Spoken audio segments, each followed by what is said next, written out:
My husband's income dropped 90% overnight. We fired the contractor and I just had to figure it out. The question is always like, can we do this? And if the answer is no, she's like, but why not? I want to be surrounded by people that are smarter than me. There's always somebody that can do better, and I want to surround myself by those people. Welcome back to the Cypress Room, where we dive deep on influencing with integrity. This is a podcast for creators, and I'm Christina Mascari. And I'm Maggie Honeycutt, and welcome back to Haven Conference in Atlanta. We have another exciting interview. I feel like do. you should introduce this person because you have a special connection that we'll talk about later. We do have a special connection. We are so excited to have Tamara Day in the podcast with us today. And we have a connection because we are both Kansas girls, which I was just telling her before we hit record, you don't meet many Kansas girls out in the world in this part of the country. So that was really exciting for me personally. And we can't wait to dive into all of the information she has to share with us. But I'm going to go ahead and read her bio first, so you guys have a little bit of background if for some crazy reason you don't already know who she is. But Tamara stars on Magnolia Network's Bargain Mansions. She and her crew transform big old mansions that she finds at bargain prices. While respecting the integrity and the history of the homes, she integrates modern design, function, and style to the space, perfect for today's family. So welcome, Tamara. Thank you. It's so great to be here. Yes, we are thrilled to have you here. We're a little starstruck. Yes, it's a TV big star. deal. We are a tiny baby new podcast, so this feels like a very big moment for us. So thank you so much for taking time out of your busy schedule to be here. Happy to do it. Yes. This will be fun. Yeah, and we just got to hear Tamara go through all the beautiful trends that she's doing in her new season of her show. And this was us this morning. We can't show you any pictures yet because she was like, you have to put your phones down. This is an exclusive sneak peek. So these are the things that you get at Haven, is getting close to people who know what's coming, coming down the pike. And so thank you for that this morning. That was a lot of fun. Oh, I'm so glad you loved it. Yes, it was so fun. But what we want to do today is kind of pull back the curtain on your journey as a female entrepreneur and learn a little bit more about what went into the success and like where you are at today. So let's go back to the beginning. And you shared a little bit of this in your keynote speech, but I'd love to just go a little deeper. In 2008, you were a mom of three. Is that correct? Yes, and you were three boys. Whoa. Okay. 3, 2, and brand new. Wow. And you were a stay-at-home mom. Is that correct? Not worked outside the house for 5 years. Okay. And you were kind of thrust into becoming an entrepreneur, becoming the boss of your house renovation. Tell us how that was kind of the catalyst for where you are today. Well, so it really started way before with my husband. He grew up in a house that they owned a ton of real estate. They bought rental houses all over the place. He bought his first house when he was 16.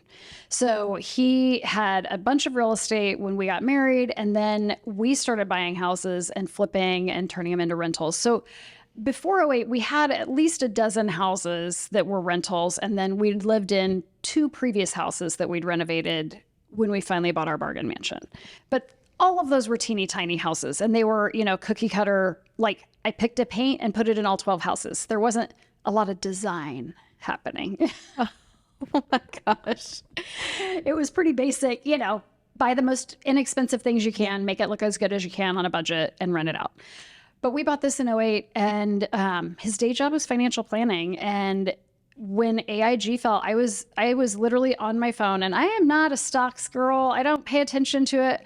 But that fall, we were halfway through the renovation, and I will never forget sitting in the rocking chair. I was nursing our brand new one and watching the stock app on the phone and everything in the world crashing and knowing I don't know how this is going to work out. And my husband's income dropped 90% overnight. Wow. And we were living in a rental house. The house that we were halfway through renting was nowhere near habitable. Like, it was so bad, as you saw this morning. It had literally hordes of cats coming in and out of windows. There was a hole in the roof. I don't think I mentioned that. It was like a microburst came through, and it had been raining into the house for months. Wow. So it was really bad. Yeah. And the squatters were teenagers. So they were just trashing it with parties. It was just a mess. And when we got halfway through it, we'd ordered all the fancy stuff that we wanted. Like we had a great budget. It was all good until that night. And overnight we fired the contractor and I just had to figure it out. And I'm telling you, like one of the workers was like, your baby's going to like drive out of here. He spent so much time in the car because we were at that house all the time, in and out, and he'd take his naps. I'd schedule the nap times for all three in their car seats and keep the engine running and just go in and get as much work done as I could. It was super, super hard. It was also hard because it was 2008 was like Tuscan, like that horrible look of everything iron and scrolly and, yellow and red and just bad yellow and red. And I didn't want it. And my cabinet people, when I said I wanted a white kitchen and open shelves, literally told me I was stupid. Yeah. Like straight up, this is the dumbest thing I've ever done. No one is going to want a white kitchen. Why would you do this? If you try to sell this house, nobody's going to buy it. The first thing they're going to do is get this kitchen. And I genuinely believe my business was built on that kitchen. That's amazing. Where do you think that foresight came from? Like having a vision beyond what is popular and what is around and what professionals are telling you should do this. Like what was inside you that was like, no, I'm going to stand up and be like, this is what I want and I'm going to do it. Right. It was really hard. It was super hard because everybody was telling me I was dumb. My countertop people told me, they're like, this is a really white house. And it wasn't even that white. It was Carrera countertops and white kitchen, but it wasn't like everything. There was blue walls, like everything had a lot of color. And I just knew I love dishes. I've always loved dishes. I've always collected dishes. So I knew I wanted to see all of my beautiful plates and platters on the shelves. So I knew that was important to me. And I knew in my heart that's what I wanted. And I just did it. And so I want to know more about is that personality driven? Are you that type of person who looks at something that seems impossible and just says, I'm going to figure out a way to do it and nothing's going to stop me? Yes. Okay. I mean, yes and no. Sometimes things are daunting, right? Like we all get stuck in the stress of the worry of the future. Is it going to work out? Is it not? And all of that. But in general, I guess I like to think of my daughter because the question is always like, can we do this? And if the answer is no, she's like, but why not? Like, why not? And generally, there's not really a good reason. You just said no because it's not the easy answer. Yeah. And why not do this thing? Why not try? What's the worst that can happen? And I just see it repeated in my children. And I don't know that I knew that about myself until I saw it in them.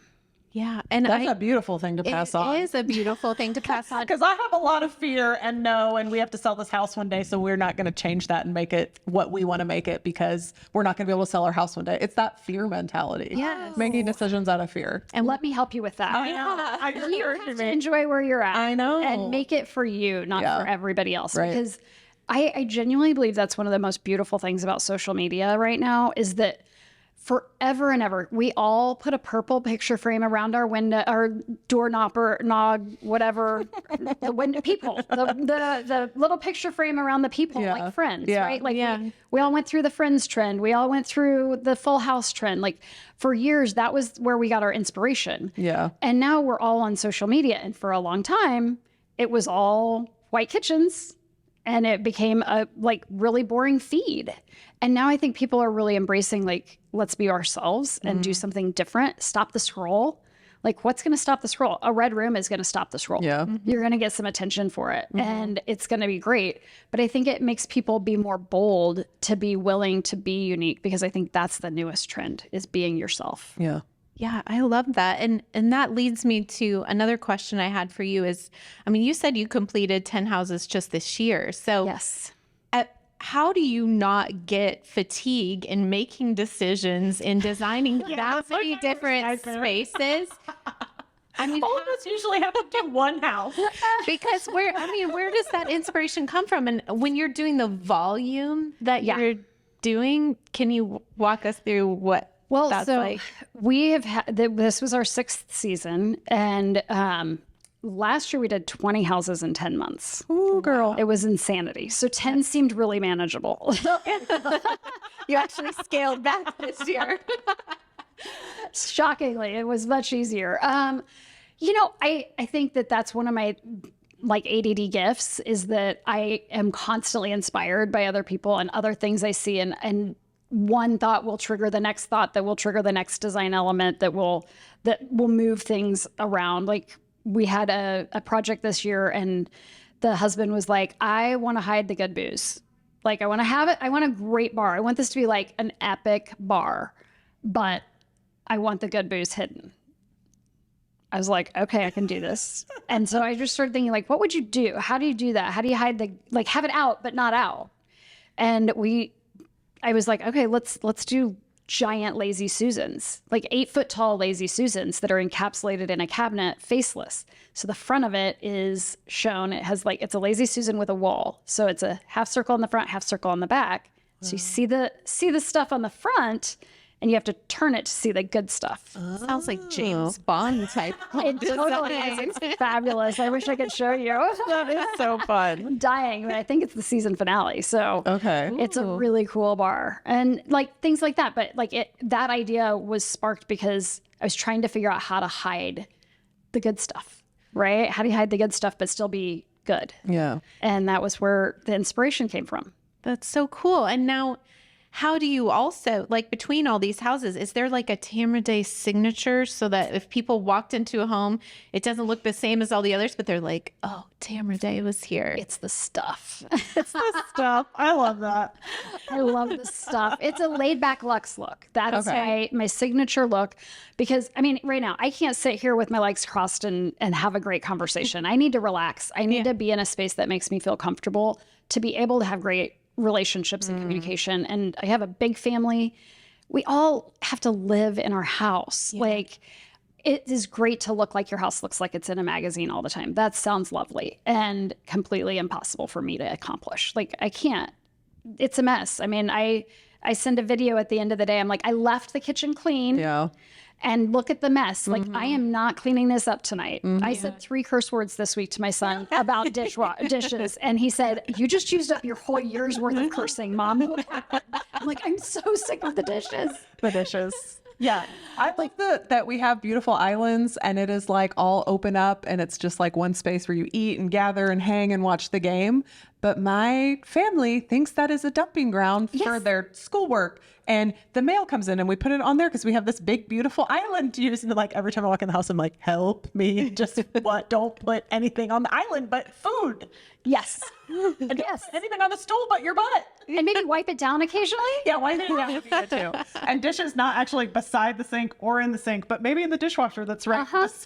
Yeah, but as soon as one dish ends up there on the counter, It's just a free for all. Yes, Yep, it's game it over. is. Yes. Game over. You made me feel better. yeah, like it's just not possible to live in a magazine or a TV show. It doesn't always look like that. And I don't want to pretend like it is. And so I want spaces that feel really beautiful. And I want to be surrounded by gorgeous things and beautiful touches, but I also don't want to be stressed by them. I don't want to be like, you can't touch that. Don't sit on that. That's a miserable way to live. I want to go curl up on the couch. I don't care who you are. You just came over. I've never met you. Sit on my couch and curl up, take a nap if you feel like it. I want somebody to be that comfortable the minute they walk in, but still appreciate how much work has gone into making it feel that beautiful and comfortable. Yeah. With the success of your show, I mean, how many seasons are you on? 6. That is like so successful, the longevity. So congratulations on that. you. I imagine, do you have product lines? I do. Okay, tell us about your product lines because I don't know really about them. excited about it. It's been really fun. This has been like a dream to get to do. And it's such a cool process of like finding things in the world that don't exist that I need and then being able to bring them to the world. Like that's crazy. And or improving something that I already like and making it more unique in my own. Like one of my big challenges that when I started my lighting collection was I do these houses with 8-foot ceilings and in like bedrooms and living rooms, I want a great light fixture, but they're all too long. All the great ones are so long and all the short, tight ones to the ceiling are tiny. Tiny. And it's like super frustrating. Like I can't walk under this, so I can't use it. And now I just have this weird little dot on the ceiling with this great big room. That doesn't work. So we've created like lights that look good if you put them really long, but they're only a little profile, so they can be uptight, but they're 36 or 42 wide. Okay, cool. So you get the width and the drama, but not the height. which Yeah. solves a problem. Like that's a huge thing. So that just launched in January. Okay. No, not January, June. It just launched in June at Lightovation, like 2 weeks ago. Oh, amazing. Congratulations. Yeah, so Congratulations. very That is excited for those. exciting. And that was our second round of collections with them. And then we have rugs coming out in the fall with a fun company I can't mention yet. We have wallpaper with roommates. It's peel and stick, which is I love awesome. peel and stick wallpaper. It's so great. I grew up in the 80s and my mom like wallpapered our entire house. And her same. friend actually had a wallpaper business. And I would just watch them do that. I'm like, that is the hardest thing. Like, how did y'all figure out how to do this? And when they came out with peel and stick, I'm like, oh, I can hang wallpaper. Agreed. It is such a game changer, isn't it? Yeah. So we do that. We also have upholstered furniture with Spectra Home, and I love it. Like it's all furniture I'd put in my own house, and they manufacture for a lot of names that you would recognize, and so it's really a lot. Their main brand is very beige, and I'm not very beige, Okay. so it stands out. Okay. And it's really fun and great shapes and great forms that are comfortable and that super laid back but luxury look at the same time at a really great price. Okay, perfect. And I know we got to hear the story, but our viewers didn't get to hear it. And you can share as much as you want or make it condense as you want. But everybody, a lot of people here and a lot of people in content creation have the dream of having, you know, a Magnolia network show or HGTV show. And we're sitting here with someone who got one, and people don't understand the process, I think, of how it happens. And I think everybody's story is different, how they get discovered and how they go about doing that. So I think it would just be great if you could share your story of how that happened for you. In a million years, I never ever thought about having a TV show, and I was super camera shy and was twitchy. I still annually will ask Matt, why? Why did you ask me to do this? Why did you think I could do this? And, you know, it's just a weird whole thing that it happened at all, because I was just doing my thing with the house and having my giant open houses with my furniture and all my mompreneur friends that were selling their stuff in the house. And interestingly enough, if you've ever heard of Merci clothing and candles, they are out of Kansas City also. Actually, the blazer and the pants are them. And they started with a candle in a bag. And you've seen them in Anthro, you've seen them in Nordstrom, all these places. But they were starting at the same time as me, and they're from Kansas City, and they were in my dining room.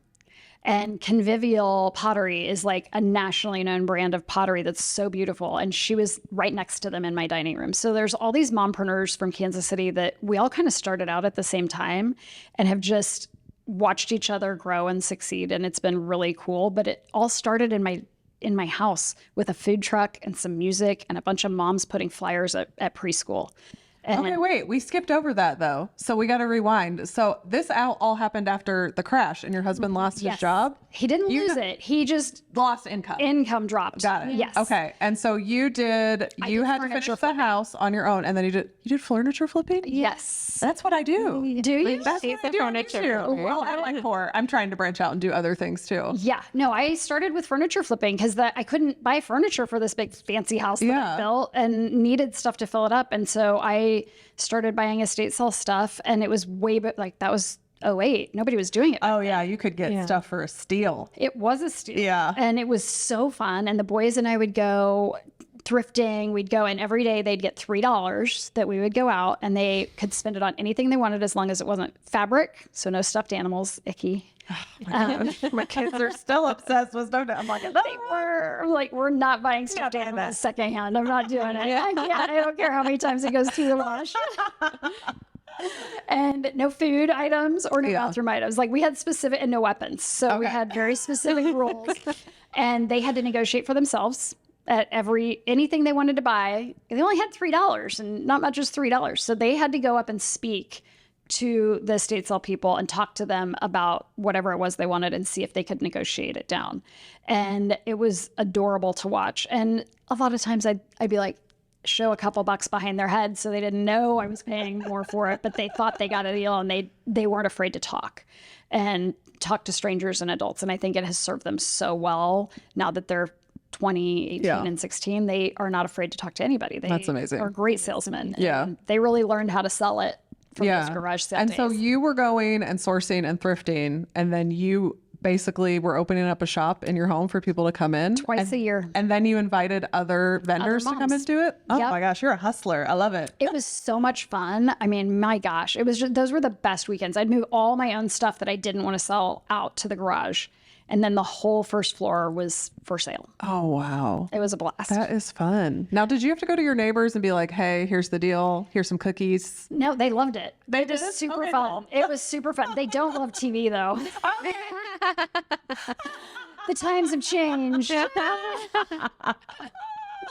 Okay. Yes. So now we can go back to, I'm sorry, we did a little aside. Yes. So how did you get discovered by producers? So I was for the doing show? this in my white kitchen with open shelving before Joanna had made her mark on the world with her white kitchens and open shelving. And Okay. so when people were coming through the house coming to buy furniture, they're seeing the kitchen and they're like, oh, I've never seen this before. Can you come help me with mine? And I was like, sounds fun. Let's go. I mean, why not? Right. So I'd take Eleanor with me or one of the boys with me and we'd go help somebody with their house for like, I don't know, $20, $30 an hour. It was like nothing.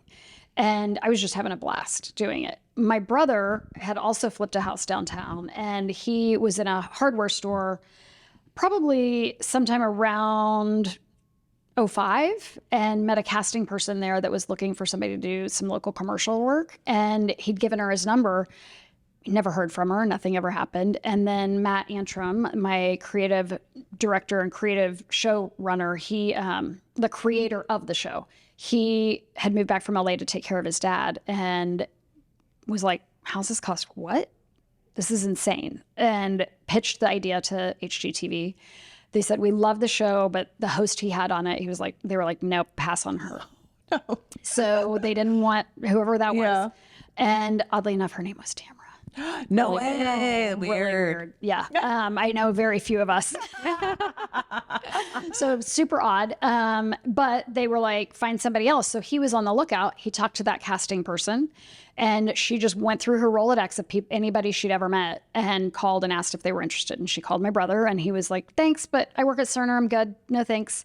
Call my other brother. He does woodworking. He might want to do something. And so she called Caleb and Caleb was like, sure, I'll meet him. Sounds good. And went over and met with Matt. And Matt was like, oh, you're great, but no thanks. I can't do TV about tables. Yeah. Thanks anyway. And so he left and he actually turned back around and came back to talk to Matt and was like, my sister does house stuff if you're looking for something like that. And this was before I had Insta or Facebook. Like, I think Insta had just started. Okay. And I wasn't on it. And so he just called me and was like, hey, your brother's said that you do this. Would you want to meet? And Caleb told me, for real, you got to meet this guy. It's for real. And I was like, this is Sounds like a scam. he's going to ask me for money and teach me how to walk. Like, Yeah. this is not going to work out. And finally he talked me into meeting him and I was like, oh geez, he is kind of legit. Like he's done shows I know. Like this is not actually a joke. And a couple weeks later, I still have the voicemail from him was like, hey, we want to pitch you to HGTV. Would you be up for it? And I was like, why not? Like, I guess my theme in life is why not? And how hard can it be? And so That's amazing. Moral of the story, if you have amazing. two brothers, Yeah. you get a TV show. Oh, well, thank you, brothers, for throwing your sister a bone. I love it. It's probably quite a different experience today of how it all happens because it's wild to think that was pre-Instagram or beginning Right. of Instagram. Yeah. And I love that your house shop is almost like you were setting up Instagram in your house for people to see Yeah. when it wasn't. But I also love that you were really like linking arms with other women entrepreneurs and kind of lifting others higher. That's something that we talk about a lot. Is that something you're still passionate about today? I am. I love that we started that way. I love how many moms were involved in it. I mean, we were all just like, I want to buy some nice jeans, right? Like I just need to make a little bit of extra money so I don't feel guilty going to 100%. Nordstrom and having a 100%. girlfriend. And Yeah. like, just as a stay-at-home mom, you feel that like mom guilt of the spend, right? And so I just wanted some extra cash. And I remember Denise, who is my business partner in our design business, she started with me, and I was like, come on, we were girlfriends. I was like, come on, you can paint furniture with me. Get over here. And I just drug her into it and made her do it. And we both loved it, and we've loved design and really have grown together all these years. And it was just so fun. It was just probably the most fun. But I remember telling her, I'm like, if I just had like an extra $500 a month, then I could get anything I want. Oh, how times have changed. Yeah. I like that you mentioned your business partner, because that was another thing I wanted to talk to you about, is at what point in your journey as an entrepreneur did you decide to scale your business, bring on team members, and then how did you go about that process? I mean, we were talking even about your assistant, Olivia. She's so amazing. Can you tell us what that process was like and how you made the decision to add different team members? Oh, yes. Gosh. Well, Denise has been with me since the very beginning as just a friend and a designer that we've just worked together and grown the business together all along. And so we've just really, that's a just automatic, right? And then when the show really started to take off, season 2, it was when I first hired like a business, like office manager kind of thing, because there was just so much. And like season 1 and 2, I owned the houses. So I was house hunting. Wow. I was designing. I was doing a lot of the work. I was contracting the contractors. I was filming the episodes, and I had the 4 kids. So it was absolute insanity. And I'd like to say it's any better, but it's not, even just because there's so many other things that took anything that falls off seems to be replaced with something else that we get to do now. And so I brought her on, and we've gone through lots of different iterations. You know, what I needed then is not what I need now. And we've really grown in what we were able to do. And it's been fantastic. And I'd say, I wish I would have hired more people sooner that were higher caliber than I thought I needed at the time. I wish I would have invested sooner. Okay. Yeah. That's And Now I have an awesome team. Yeah. Like, Yeah, you do have an amazing That's the thing team. too. It like takes time. It takes a lot of trial and error. The hardest part is surrendering control, because especially when you're a smart business person and you know how to do all the things, surrendering that control of trusting somebody else to do it the way you want it to be done, or being humble enough to take feedback of like, well, that's the way you do it, but I'm going to do it this way and it's still going to be fine. It's growing pains, and people think it's going to be a problem solve. Like, oh, this is going to give me so much more time. It doesn't really, but it's a multiplication factor. I'm sure you've been able to just multiply your skill set beyond what you could do on your own. well, and I like to say, I want to be surrounded by people that are smarter than me. Yeah. Like if I can do it, somebody else can do it better. Yeah. There's always somebody in the wings in any part of life. There's always somebody waiting in the wings that's going to be better than you, smarter than you, more talented, more willing, prettier, skinnier, whatever it might be. There's always somebody that can do better. And I want to surround myself by those people. Yeah. Because I want them, if they're in my court, I'm going to be better. And so bringing other women around me that are awesome, like Olivia and Livy are 2 of my right hands, and they are way better at their role in my business than I would ever have been. Like, I really don't like doing Instagram. Hey, though. That's okay. That's though. okay, because I think everybody thinks the route to like what you're doing and, you know, being a designer and having a product line is like, you have to do social media. Well, and you do, but you don't have to do it yourself. But yes. Yeah. And like, but that you have to start off there to get discovered. A lot of people that I have got to chat with got discovered by just, the producer was their neighbor and saw what they were doing out in their driveway. And so, not to say don't be on social media, but it's like there's 100 different ways to get there and do what you want to do. And there might be a dream out there that you don't even know that is in your heart. Like you weren't growing up trying to be like, I want to be on HGTV one day. So there might be something out for you. Like, just don't be so laser focused. Be open to like what I guess the universe wants to bring you, the possibility. Right. And just be willing to say yes to it. Like, try it. What's the worst that can happen? And that applies in so many areas of life. Like, what's the worst that can happen if I say yes to a TV show? I don't know. Yeah. We'll find out. We'll find out. Well, I like that you mentioned Instagram, because that was one of my questions, is how social media has changed your business, and Absolutely. or has it? It's definitely changed a lot. I mean, my business has changed over the last 15 years so dramatically. Like, it's not even the same game at all. And social media is a huge, huge part of it, especially with brand partners and all of the product lines that we do and the endorsements that we do. It's really, it's as big a part of it as the show is, honestly. The show's a great platform for me. And I love, like, I know how lucky I am with design. Like, there's not a lot of designers out there that get to do 10 houses with great design top to bottom a year. Like, that's really unusual to get to do that quality and quantity of work and have a book of work that's so prolific. I know how lucky I am to have that. But at the same time, it's just the jumping off platform for the business. I mean, nobody's retiring from an HGTV show. Let me just tell you right now. I'm glad that you're saying that. None of us have hit the money pot. No. Well, you got to talk about your Kansas connection. They were talking about this before the podcast, but I made them stop.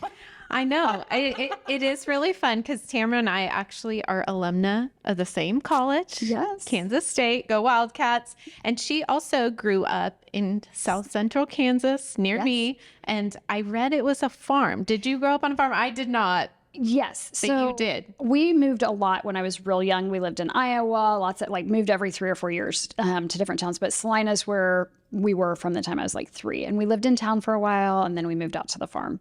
But both of my grandparents are even further west in Great Bend and Dodge City. Wow. And so we have like deep farm roots all the way back. And every summer was spent on the farms, like riding the combine with Grandpa and helping Grandpa with the weed, like whatever, the cows and all the stuff. So I may not have grown up 100% on a farm, but I grew up 100% around farms a lot. But I think that probably speaks to your work ethic and your can-do attitude. That's what I was going to say. I think farmers are the original entrepreneurs. Right? Yes. Like if something's broken, you fix it. Yeah. And you figure it out, and you don't have all this help. You just got to do it. Oh, and you MacGyver so get it done. Yeah. Well, and I was reading about your dad. Yes. And so I kind of wanted to talk to you about your support system because now he's on your show. Yes. And I read that your husband is he the financial whiz behind the scenes, or is he still separate? Tell us a little bit about how your family supports what you do now. Well, so my husband is a full-time financial wealth advisor, financial planner, and owns his own business, like very, very into his business and his world. And then we also own a lot of commercial real estate now. Okay. We have gotten away from the residential real estate and have a lot of properties. And so he manages that exclusively. And of course, he helps me with the houses when I need help, and he helps with the kids and the life and all of the things. But my dad really is on the show. Honestly, my dad's 74 this year. Wow. So it's not like he's like just wanting to go work. All right. He just wants to hang out with you. Exactly. He's just there to hang out with me, and he's way funnier than I am. So he's like the comedic relief. Oh, that's so great. And the support system on the show, and just really helps get stuff done. Helps me with the demo. I mean, I'm no spring chicken either. And so the demo days are getting harder and harder. So he's a big help. Loading and unloading furniture isn't as fun as it used to be on a 43-year-old body. Be careful. I'm telling you, I'm a few years down the road from you. It hurts. I know. I wanted to ask you too, have you experienced burnout? And like, we talk about that a lot. How do you move through seasons of burnout? I mean, I imagine completing 20 houses in a year, you're bound to feel burnt out at some point or another. Yes. How do you move through those seasons? I would say I'm in one right now, honestly. Like, if I'm really being honest, I am absolutely in a like, oh, can I keep going? Because we've only just wrapped season 6 2 weeks ago. Mm-hmm. And we turned in my book manuscript the Monday after we finished on a Friday, turned in the book manuscript on a Monday, have started all of the graphic designs. We've had all of these product lines that are waiting for me to design the next season stuff that we just had to finish the season before I could get to it. So it was like 60-hour filming weeks for 7 months, and all these other demands on me that have been waiting, that it's not like I got a break. Yeah. And so it just was like full on. I thought I was going to take the summer and just relax. And instead it's like whoa. And so I would say it's kind of postpartum right now. Like I just gave birth to season 6. I need a little like downtime. And then I recognize that like once it airs, once it's out in the world, like I'm sitting on 10 houses worth of content that I'm dying to show everybody. I'm like, it's so good. Oh my gosh. This had to be so hard. It's so hard. You hold it for a year. A year? Like I've been holding on to some of this for a year. Oh my gosh. Like for 7 months, I guess. I think that's the worst part of what you do. And miserable. that's the most satisfying part of Instagram when there's not a brand partnership attached to it. It's like, I just want to get it out. And I think that's why Instagram became so popular because we can just share it right away. Yes. I want to know your feedback right now because I'm so excited about this. So excited. So that's going to be so hard. So I know that fun is coming. Okay. Like that's on the horizon. And so I just try to keep my mind on like, what are the positives? Like gratitude is everything. So just like, I am super grateful for all the opportunities I've been given and that we've been able to maximize everything that we have. But at the same time, that doesn't mean I'm not exhausted. Yeah. And that I'm not like, whoa, is it worth it? At sometimes, you know, and my kids are embarrassed by me. Like I'm so embarrassing. Like everybody knows me. And how embarrassing can that be? So when people come and talk to you in public, are they just like mortified? Mortified. And their friends, you know, teenage boys, everything's awkward. Yeah. Yeah. And then your mom is me. Like that's awful. Now, how old are your kids? 20, 18, 16, and 11. Okay. Wow. But then on the other hand of that, like my son, I don't remember what it was. He said, he's like, you know, Mom, you're probably the coolest mom that anybody has. Like, I know that. And I'm like, well, can I take a picture? No. Can I put you on my Instagram? Absolutely not. Can I have you in a picture for that? Will you come on the show and like say something funny and cute and let me hug you? Absolutely not. Exactly. But my daughter, like sometimes I'm like, I just don't think I can do it anymore. I think I'm done. I think I'm done. I've maxed out. And she's like, you can't max out, Mom. Like you got to keep doing it. It's so awesome. And I was like, yeah, but if I just stopped it all, I could be with you every day. Like you're my favorite person. And she's like, yeah, but then we wouldn't get to have a TV show when I'm grown up together. And I'm like, okay, I'll stay for that. Yeah. She's your hype girl. She's my hype girl. She's like, she knows how cool it is. She's very fun. And she has a whole plan that we're going to do houses in Paris together when she grows up. Oh, that my sounds gosh, that's lovely. amazing. All right. Raising more entrepreneurs. Yep. I love it. That's like my favorite thing whenever we sit down and have these conversations. I just grew up thinking you go to school, you get good grades, you go to college, you sit in a cubicle or you're a nurse because that's what my mom was. Those are the things I saw. Or I wanted to be a teacher and you're a teacher till the day that you die. Yeah. And those are still great, beautiful things. But I just didn't know there was this whole world that you can create things and you can own things. Yeah. I'm going to cry thinking about it. And like sitting here, my thing found me too. I didn't find it. I wasn't out searching for it. My goal was never to have a business, but God is so kind. He let me have one. And I just sitting in that gratitude of, wow, thank you. And like that I get to share that with other people and be like, hey, if you hate where you are, if you hate sitting in that cubicle, and yeah, you might be really good at writing press releases and get good, performance reviews. But if you hate it, you don't have to do it. No. Yeah. Like you can try other things, and you can do them at the same time. I understand we have to make money. Like I understand that we have to make money. We have to pay our mortgage, but you don't have to stay there. You don't have to stay in that mentality. Be like, well, this is what you do. You work and then you die and you're miserable the whole time. No, you don't have to be. You don't. And you can build something beautiful. And not only can you build something beautiful, but it can become a legacy in your family. And like what you have built, even if you stop doing it, somebody would buy it. You could maybe sell it to someone, or your daughter could take it over. You're not done. You don't retire and then get the 401k and that's it. You have built something that is going to be around forever. Yes. Yeah. That is crazy. That it's crazy to think that someday my grandchildren will get to watch my dad and I. Yeah. Like that's nuts. That's beautiful. And such a cool legacy to leave. Yeah. It's a cool legacy. And you literally have your fingerprint on people's houses. And Really? houses are like the most important thing to people that are, that have the ability to own them and the privilege to own them. And your little fingerprint is just like all over your city. Like how beautiful is that? It's really cool. It is so cool. I agree. It is really cool. So tell us, what would be your encouragement to someone out there who's in that position? They have this dream, this idea, and they're thinking of embarking on a new adventure as an entrepreneur. Like what would be your advice to those people? Well, I would say like I think it's the same as talking to my kids that are going to college. Like they're trying to decide on a major. They're trying to decide and they feel like we felt back then, like, okay, well, I got to pick something I'm going to have to do forever. And I'm like, no, you're not. Just go take classes you like. Like, I wish I got a communications degree in speech writing. I hate writing. I'm not a writer. Like, that's not my jam, but it was just the next job. Like, that was just what I did because my friends did it, right? It wasn't because I was passionate about it. I didn't know design was an option. Like, I'd never met a designer in Salina, Kansas. Did you know one in Wichita? Like, come on now. That wasn't a job. So it was like, I think that it's just a matter of like, if you love something, I loved design. I wanted our house to be perfect for my kids. I picked every spot that my favorite hardwood boards would go in my kitchen. Like, I want that pretty one right there. And I remember making those choices, and I wanted it really special because I care a lot about our home.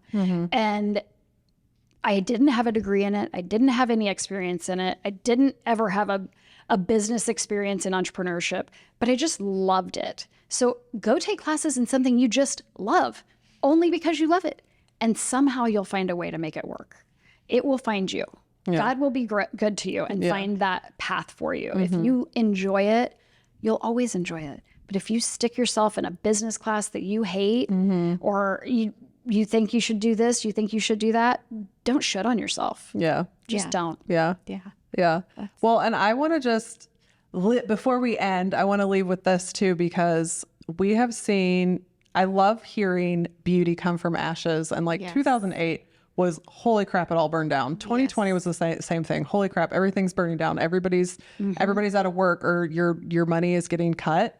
And you can sit there and be like, oh my gosh, somebody come fix this for me. And just sit there and wallow, because it is unfair. Yeah. And you can just wallow in it. But we've seen so many beautiful stories coming from like, this does suck, and I'm going to just keep going. I'm going to do the hard thing. I'm going to show up, like, even though this isn't fair, and even though I don't have the talent, and even though I don't have the skill, and even though I shouldn't have to do this, I'm going to do it. And something beautiful always comes from that. And it's hard, and it's icky, and it stinks, and it shouldn't happen, and it's not fair. But like, beautiful things can come from those very traumatic situations. So I just want to be encouragement that if you're moving through a traumatic situation, like, look at this story and let it be an encouragement to you that you can do it. You're going to be okay. Just put one foot in front of the other, and don't wait for somebody else to fix it, because you have the power to move forward in it.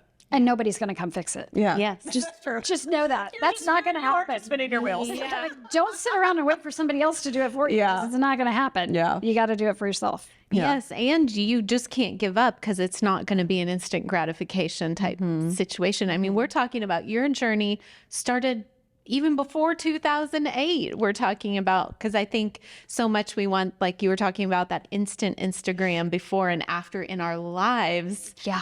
And that's just not the way it works. You're standing here today because of a lifetime of hard work, of punching fear in the face, of doing the hard thing, moving forward in whatever is placed right in front of you. And I think that's beautiful. And I hope it's an encouragement to everyone who's going to watch this, because it is a really beautiful story. Thank you. Yeah. Without 08, I wouldn't be sitting here. Yeah. Yeah. Wouldn't have happened. Amazing. Amazing. Well, thank you so much for your Yes, time. thank We are you. just so honored that you would sit down and take the time to talk with us today. It was a blast. This is going to be an encouragement to so many people. So thank you so much. Thank you. Thank you. And we will link in the description box below where you can find Tamara's products, her website. We'll link to TV show. the TV show. I'm going to be checking out the products, faux sure, the lighting. I can't wait. Anything, every different way you can find her. We will definitely include those links below. And thank you for joining us in the Cypress Room today. We'll be back with another episode soon. Have a great day.